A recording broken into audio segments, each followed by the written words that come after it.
Yep. Thank you for joining us today. So the longer form discussion this morning was about stablecoins. We've touched on this in the past. The reason why stablecoins have come into existence is to facilitate crypto and all of the so-called exchange activity around that. And it's essentially provided an on-off ramp from ETH or Bitcoin and all of the plethora of crypto coins that have come into existence, or crypto tokens rather, to take their wins, as it were, and move them back into fiat money that they can spend in the real economy. What I've often accused crypto of being a process of taking real money, fiat money from people, and then washing it in this crypto mix and then pulling it back out, making the person who put the money in poor, but making the person who created the so-called crypto offering very rich indeed, whilst they run the pump and dump scheme.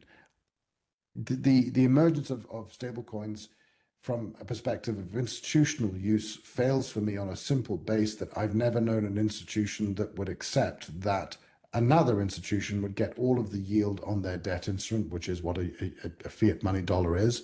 So it must be more about facilitating what's happening in the so-called crypto world, and none of that makes any sense. Now, as we were talking through it this morning, one of the points made toward the end of the conversation that Craig made was that when he thought all this through and heard all the different points of discussion that the team members had, he wasn't sure whether stablecoins represented ammo or coffin nails.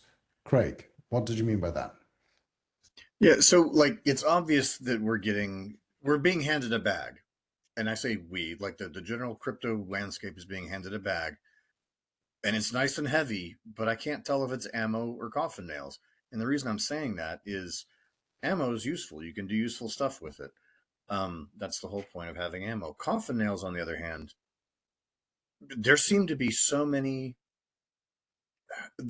a lot of potential for massive crypto whales to absolutely crush, even on accident, crush a new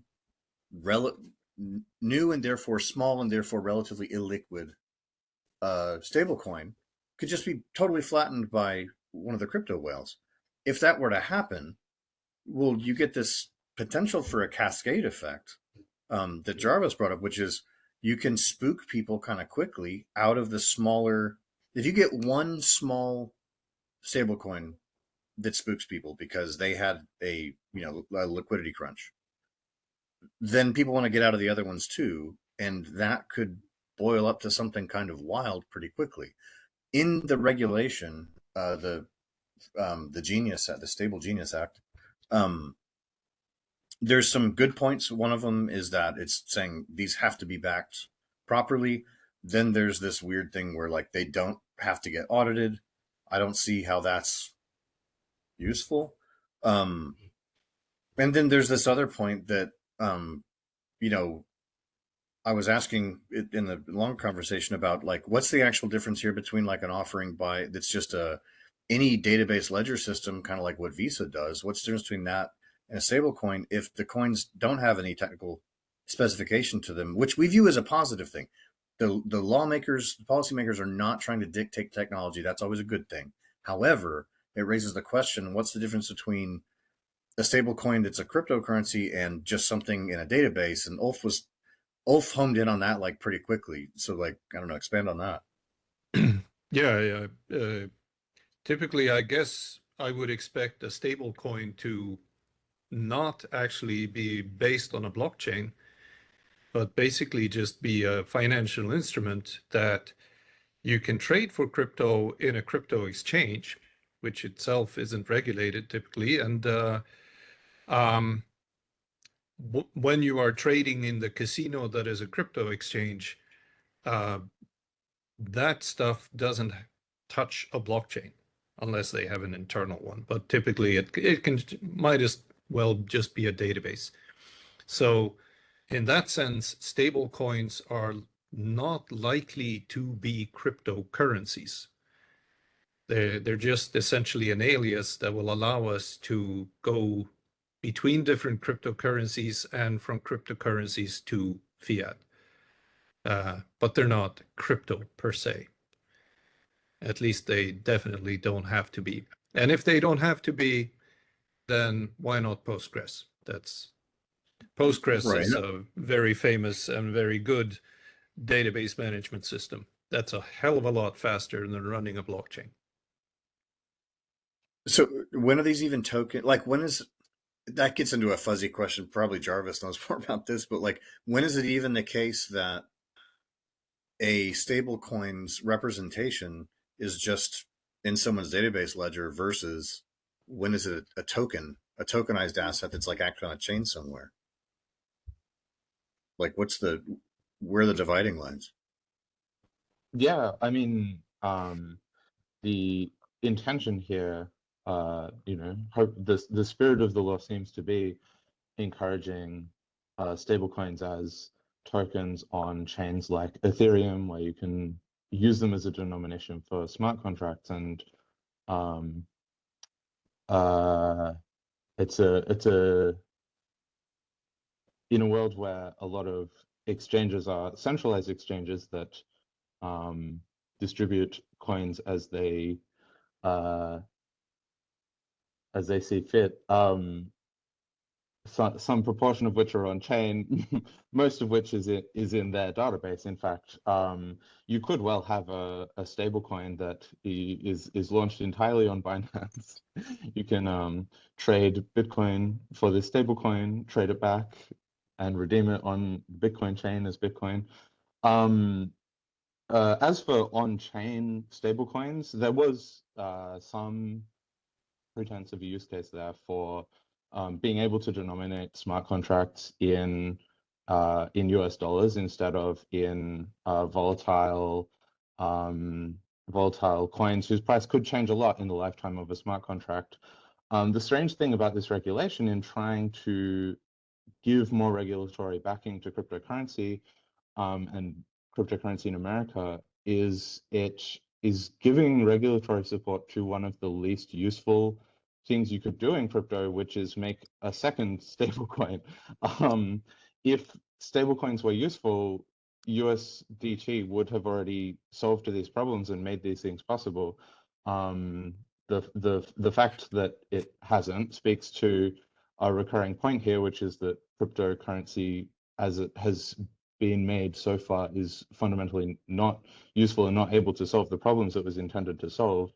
The solution there is not to launch more stablecoins, but to create a chain that can actually solve problems so that denominating a dollar on it is useful at all. Which leads me to, as Craig was alluding to earlier, to speculate that if this is to have any effect at all, is to reintroduce competition to stablecoins, so that instead of being a single monopoly that's acting essentially like a bank, issuing people a representation of dollars as long as you give them dollars to hold in some account somewhere. Once you get competition between banks that people might withdraw from one and deposit in another, we might quickly rediscover the world of bank runs that exists in a wild west without a central system that we kind of accidentally have with USDT. And once people remember what bank runs are like, that could be the death of stablecoins, if anything, which would be a very ironic outcome for this regulation. So what you're touching on there is all about confidence, and essentially the whole crypto game is a confidence play. That's the con. That's con is short for confidence game. And you're right. If some smaller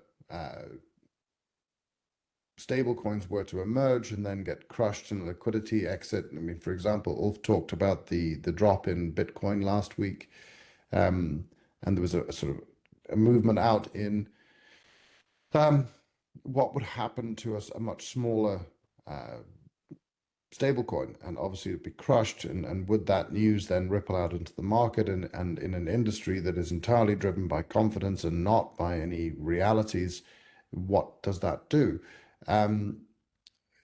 There's a lot of arguments being made that this is about setting free institutions.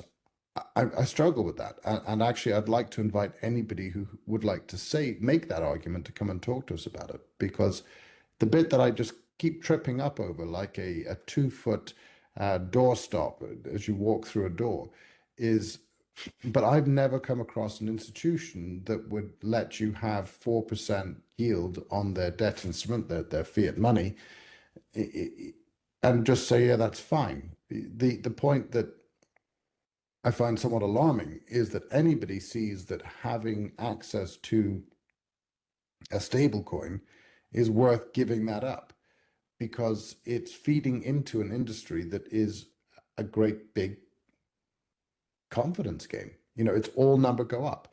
There's no real value being built on these so-called meme coins or any of these things. So in that context, what is happening here that makes this worthwhile? And you know, the point was raised and made correctly that a bit like ETFs, this is about expediting the process of bringing in as many bag holders as possible, because the easier you make it for people to get into this crypto nonsense, the easier it is to fleece them of their money. And the second part is that it also makes it much easier to offload if you're one of the whales. You know, the comment was made by the anti-Trump New York Times that he had made a huge amount of money out of his meme token, but it failed to grasp the point that that's only true if he could exit at today's price. If the Trump family were to exit immediately, the whole thing would just collapse. And to that extent, it's a bit of a Ponzi scheme, but all of crypto is.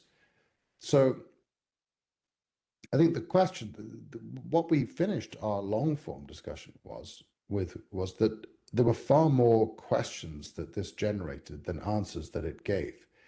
And you know, that's before we get into any of the things about how we're splitting apart the entente cordiale between the statists who've had the license to print money and the corporatists who've had the license to tax us for all of our economic endeavor with that money. It's going to be an interesting time.